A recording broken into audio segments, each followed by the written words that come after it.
અને એક વસ્ત્રાપણાનો અંતરાય તને નડે છે, મોટી સંસ્કૃતિની વાત કરે છે, મને અડો નહીં. 5 પતિઓની તું બૈરી છે, રખાર છે, વેશ્યા છે, તારે 5 તો ધણી છે, ઈ તારે હાલે છે, અને આ અંતરાયમાં તને વાંધો આવે છે, અડો નહીં. એ દુશાસન પકડી લો. આટલા નીચ કક્ષાના શબ્દો કૌરવ કુળની અંદર ખાનદાન લોકોના જ્યારે બોલાય છે ત્યારે હાહાકાર થઈ જાય. દ્રૌપદી બનવા ગઈ 13 વર્ષમાં, ત્યાં એને ખાવાનું પીવાની જે બધી તકલીફ પડી, એ રાજકુમારી હતી, રાજા દ્રૌપદીની દીકરી હતી, એનાથી આ કષ્ટ સહન થયું હતું. દ્રૌપદી પણ ગઈ ને કુંતી માતા પણ ગઈ. 5 દીકરાઓ પાંડવો 7 જણા ગયા છે.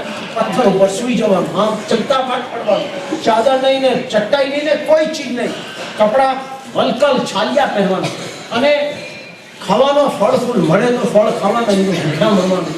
એમાં દ્રૌપદી જે ખીજાય ને ક્રોધ કરે, વાળ ખેંચે, સ્ત્રી જ્યારે ક્રોધમાં આવે તે વાળ ખેંચે, છાતી ફૂટે, માથા ફૂટે, એમ બોલતી જાય. યુધિષ્ઠિરને કે નમાલા તમે અમારા 5 ની 6 ની જિંદગી બરબાદ કરી નાખી, અમને જંગલમાં જવાની ફરજ પાડી, સત્યાનાશ જાવ તમારું. તમારી મમ્મીના પેટે તમારા બદલે કોઈ છોકરી જન્મી હોત ને તો સારી હોત. તમે હાવ નકામા નમાલા છો, જુગારી છો, અમને હરી ગયા.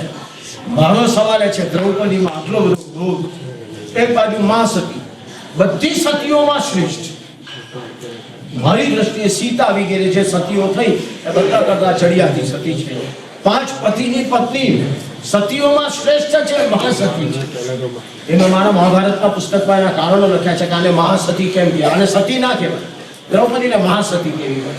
આવી મહાસતી આટલી બધી ક્રોધી કે એનો જવાબ એનો બાપ દ્રુપદ, જ્યારે દ્રૌપદીનો જીવ ગર્ભની અંદર, માતાના ગર્ભની અંદર આવે છે તે વખતે એનો બાપ ક્રોધથી લાલ પીળો છે. રાજ દરબારમાં એક કિસ્સો બની ગયો છે અશ્વત્થામાનો.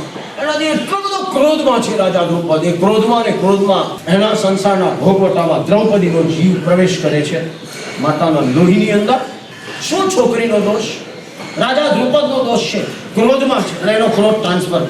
આખી જિંદગી સુધી દ્રૌપદી ક્રોધમાં છે.